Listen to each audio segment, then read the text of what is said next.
What's up, everybody, and welcome to Real Estate Investing Made Easy's Feedback Friday. We have a lot to cover today, including my wife coming into the office as I'm live on YouTube.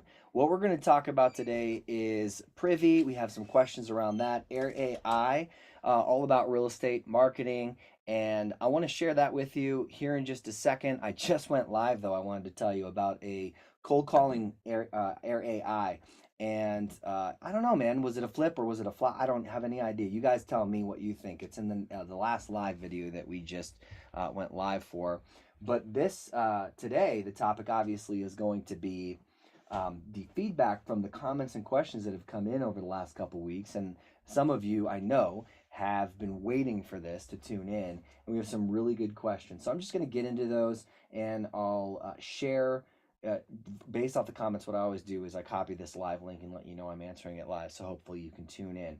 One of the biggest questions that we got was related to our on market offer system utilizing Privy, because we use Privy, and it's a great tool for a lot of reasons. We have a lot of training on that. But this is the question: how many of the realtors that accept your offer will work with you when you break it to them that you're a wholesaler? So I don't know if you guys have ever gone after listed properties, if you identify as a wholesaler versus a real estate investor.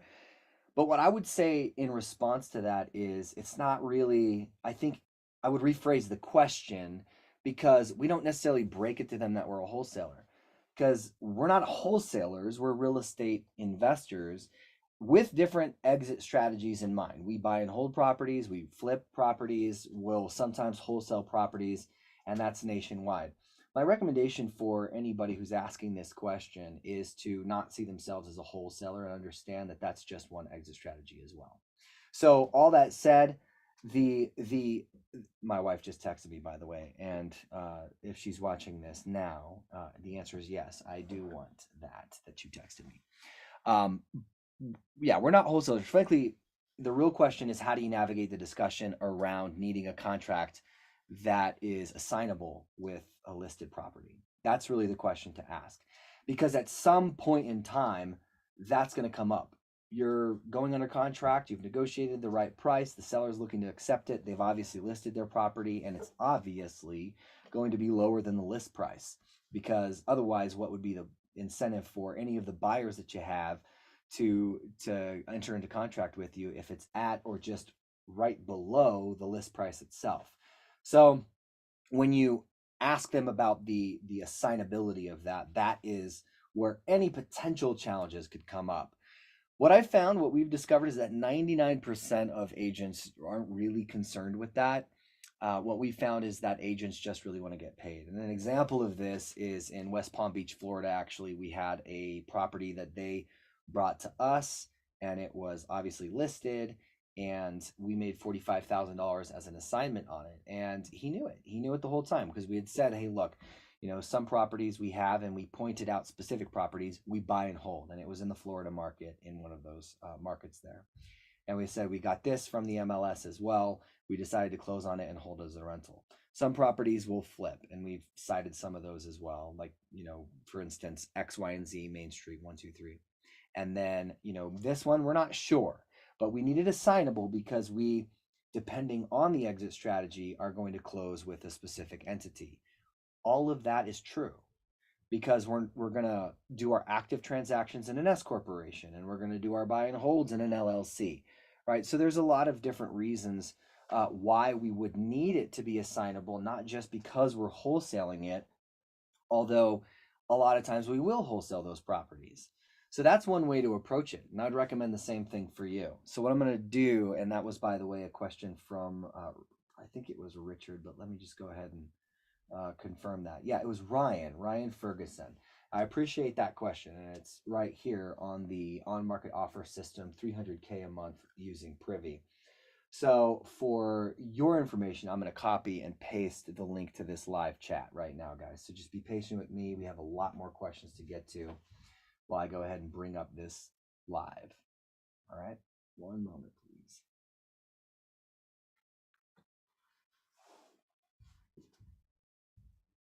All right, you might hear some feedback here. Sorry about that. Hold on.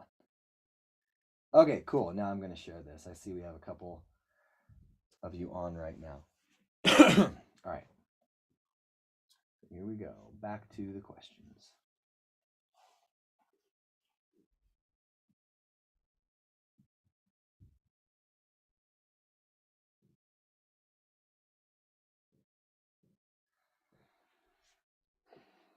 All right. That's that.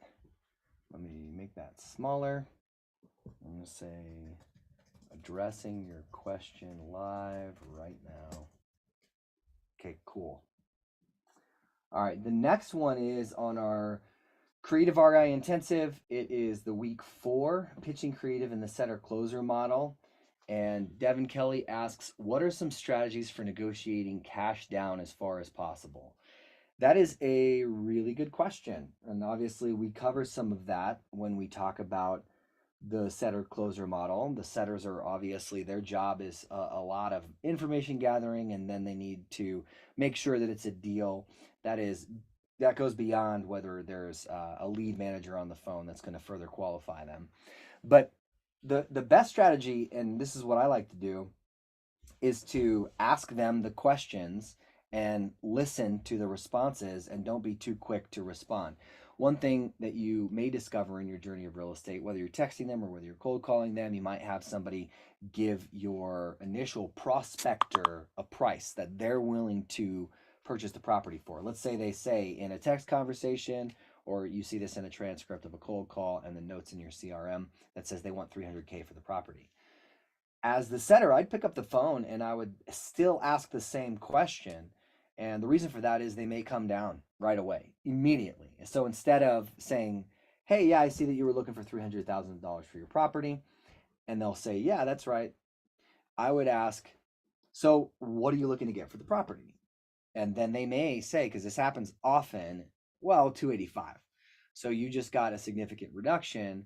That 285, if you would have said 300, that's one way, just kind of right out of the gate. And now when you ask the question, negotiating, I would take the stance, kind of what I originally said, letting them negotiate themselves down, because we're not making offers willy-nilly. We're making offers based off of the current condition of the market and the current condition of the property. So when you're having the conversation, the discovery, X, Y, and Z needs to be prepared or discovered. You're using your analyzer. We have a specific analyzer we use, and then we'll back out of the ARV. So we're using ARV comps to determine what it'll sell for. And we're really just upfront and honest. And we let them know, like, hey, we're not looking to make a huge killing on this. We do obviously do this for profit. We continue to stay in business because we're investors looking to make money in this business, while at the same time our interests are aligned in helping individuals like you who are looking to sell their property and make this a seamless process, right? And you can say that in so many words. You don't have to quote me on the quote, end quote, but at the end of the day, it's just a matter of asking questions. How did you arrive at that number, right? If you say, like, how much you're looking to get for the property, and they say 285, next thing you want to say is something to the effect of like, oh, great, cool. So, why is that number important to you? Or how did you come to that number? Because they may just be pulling it out of thin air. You don't know. They may just be, citing what the realtor had told them because they have a friend that's a real estate agent or a realtor, and that's how they determine that. It's really important to know because you want to know if the number that they're looking for is based off of facts. The one determination that we said in the beginning, that is the market. What is the market doing? And then, of course, you dive into the condition, right? And obviously, a condition of a property is justification for paying less, and as is condition, and as we talk about the market and we talk about how they arrived at the price, if they say, well, my neighbor's house sold for X, Y, and Z, and I think that my house is pretty close in size and condition and all this other stuff, then okay, well, maybe there is some validity to that. Maybe there is some due diligence that they've done and they are right. Maybe also they're off base with the value of the property. So we have to always determine our opinion of value. And that's the way in which you want to couch that conversation. That is your discovery of opinion of value based off what it is, an investment. So the next step would be to, when they say, yeah, this is how I came to that number, If you are shocked by that because they want $1 million and every other property is 300,000, you're demonstrating to yourself by virtue of their responses they're not serious about selling their property. They don't really want to. They want a pie in the sky, make me move number. So that's one way in which to do it. What I always like to ask is the question that my mentor taught me. So, Mr. and Mrs. Seller, if I were to make you an all cash offer, close on your timeline, what would your rock bottom price be that you'd take? And they'll tell me, maybe they'll say, I can't go any lower than 280. And then what you should say after that is, got it. All right, so how flexible is that 280 number? So you're assuming that it is flexible. You're not asking, is there any flexibility in that? And they may look at you, I don't know, we're on a Zoom, look at you. They may tell you, right, you're crazy. I just told you my number. I can't go any lower than that. Or they may kind of like grunt a little bit. Well, I don't know. I mean, honestly, like maybe it's a little bit flexible, but I can't do much, right? And you can let them know, look, I can move inches, I can't move miles in further discussions. But at the end of the day, you just want to get a realistic picture of what it is that they're looking for. And you've ever heard this in negotiations, like whoever says the number first loses. I can see that there's value in that. There's certainly a starting place, but just know it doesn't pertain to those individuals who are really not demonstrating a sincere desire to sell their house if they're saying that whole pie in the sky number. So what I'm going to do is share this with you as well, let you know that I'm answering this question live, and I'm going to move on to the next one. If you have any follow-up questions to that, I'd love to dive into that. I'm happy to. You can also jump on live, and we're taking questions live in addition. So I'm going to say answering your question live right now. There you go. Next one is also from Devin Kelly. These are great questions when finding what is at stake if they can't sell the house. However, what if you're talking to the listing agent or the wholesaler? How do I get the owner to ask these questions? Right. How do I get to the owner to ask these questions? Now, that is a really good question. Sometimes we've not needed to do that, right? And it's fine. The realtor's doing their job and communicating properly. But sometimes, and we've done this before in recorded content that we have on our YouTube channel, we'll get on the phone, talk to the agent, coach them, and say, hey, look, our offers, especially if they're creative, our offers might seem strange. The subject to situation might seem strange. So we'll just connect and we'll ask the realtor, hey, I know you might feel like you want to jump in and maybe say something. I promise you, like I've done this before, it's been a long time. I've been doing this for a long time as well. So, just let me have this conversation with the seller, and they'll allow it a lot of times in a three-way capacity. For me, I'm a licensed realtor. I'm not trying to step on anybody's toes. And for my business partner, he's not. I mean, obviously, he's still not trying to step on anybody's toes, but getting on the phone and just having open, candid conversations is the way to go about it. However, it's usually not needed in that capacity. It's either they're motivated to sell, you can justify the valuation that you've put together and the value that you've determined the property is worth, and based off your due diligence, and they're ready to move forward, and the realtor sees it too. But honestly, regardless of whether or not the realtor sees it, they do have a fiduciary duty to present all offers to their client. So that is when it pertains to agents. When it pertains to wholesalers, I mean, it can be the same thing. We joint venture with investors across the country, whether it's to help them close deals or whether it's to help them dispo deals. When it comes to closing deals, we'll just say, cool, get us in touch with the seller. So we'll just jump on and say, like, Devin, for you, for example, if you have a seller that you're trying to negotiate and stuff like that, you're a wholesaler to us, right? That sort of, but we'll joint venture and wholesale it together to our buyers. We'll just jump on and talk to them, right? And we'll be on a Zoom like this, and then we'll be on the phone with them with you there, but they're not going to know you're there. We're just having that conversation. So it would really be approached in that capacity. The alternative is we're just not doing it because we can find our own deals. And we can wholesale our own properties, and we don't need to get a property to wholesale from a wholesaler, because that daisy chain wholesaling situation, we're not going to be the ones daisy chaining a wholesale. Let's just put it that way. We've been on the initial end under contract with somebody else, right? With the actual seller, I should say, and then we wholesaled it to somebody who we thought was going to close on it, but was actually wholesaling it to someone else. So now all of our assignment agreements are non-assignable, and it's stated in the contract. So, when it comes to wholesaling, wholesale, if that's what you're looking to do, I definitely wouldn't do that. And actually, I know, Devin, I talked to you yesterday, and you're looking to actually rehab.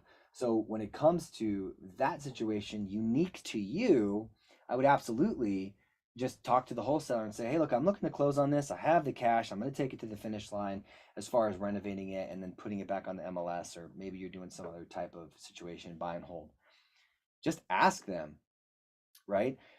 Any buyers that you have, and I know we talked about this yesterday, I had mentioned build your buyers list. Any buyers that you have, you should have trust and rapport built with them, right? So in the name of trust and rapport, if you are, on the same page as your buyers, there shouldn't be too much of an issue. So work with them. And I know that many regard the other investors in their markets as competition, but they're really not. They can be some of your biggest assets. And frankly, that's where a lot of rehabbers get their wholesale opportunities or their flip opportunities from. They get it from wholesalers. So just, ponder that. If you have any questions about that, drop them in the comments. I do appreciate that. Also, you said, man, I wish I had been on this discussion about creative real estate and pitching it in the seller closer model. And you said, I did float a creative deal to a wholesaler working with a pre-foreclosure. It's kind of the same thing that we just talked about. That's kind of difficult to do, especially if that wholesaler doesn't understand creative. So you definitely need to be the one who steps in so that you can have that conversation for them. And then, of course, if you're helping structure the deal, you need a little sweeten the pot kind of incentive there because you're helping structure that deal. So, okay, this is very interesting. Ryan here had mentioned, I've used Air AI. It's just terrible. Support is not helpful, and they do not honor their reading policy. So I'm not sure if that's accurate. I feel like they've honored their policies, but in terms of terrible, it's tomato. I mean, and sometimes it works fantastically. I just went on live for Air AI, and I tried to have the AI call me, and it was just silence, which is something that I wanted to try again in Feedback Friday to just do. So I'm actually going to try to get the Air AI, the agent, back on the phone again to call me live, and we'll just sample it to see if it is any good or not. And hopefully it works, but if it doesn't, we'll move on to the next question, and we're not going to waste a bunch of time trying to get it to call, okay? So since we've already done that in this process. So I'm going to that area where you can see on my screen right here to call. I'm going to make that bigger. And then talk to your agent. Call me, please. Calling. Let's see if we even get anything. Hello, this is Christian. Hey, Christian, it's Courtney. How are you? I'm doing all right, Courtney. Hey, Christian, great to hear from you. Totally. That's good to hear, Christian. So I'm not sure if you'd be able to help me out or not, but I'm looking to speak with the owner of the property located at Nunn. Are you the owner, or can you help me with that? Nunn. Yeah, I'm the owner. Awesome, Christian. Thanks for confirming that. Well, the reason for my call is to see if you'd have any interest in selling your property. Yeah, I would have some interest if you made me the right offer. Okay, sounds good, Christian. I appreciate your interest. I have a few questions about the property if you have a couple of minutes. Yeah. Then we can go ahead and put together an offer that suits your needs. Is that all right with you? Yes. Great. First off, I'm just curious, how fast would you be looking to sell the property, Christian? Tomorrow? Wow, that's quite soon. We'll do our best to accommodate your timeline. Do you think that's realistic, though? Involved with this property? Do you really think that that's realistic? Like, could you actually close? Could you actually close tomorrow? I totally get where you're coming from, Christian. Closing tomorrow might be a bit challenging, but we can certainly work towards a fast closing timeline. The answer is no, you can't close tomorrow. As much as possible. The answer is no, you can't close. You can't close tomorrow. The answer is no, you cannot close tomorrow. It's okay, though. Got it, Christian. I understand that closing tomorrow is not feasible. We can definitely work with a more realistic timeline. Are there any major repairs or renovations needed for the property? There is Such as the no, roof, there's siding, no foundation, or property. There's no property.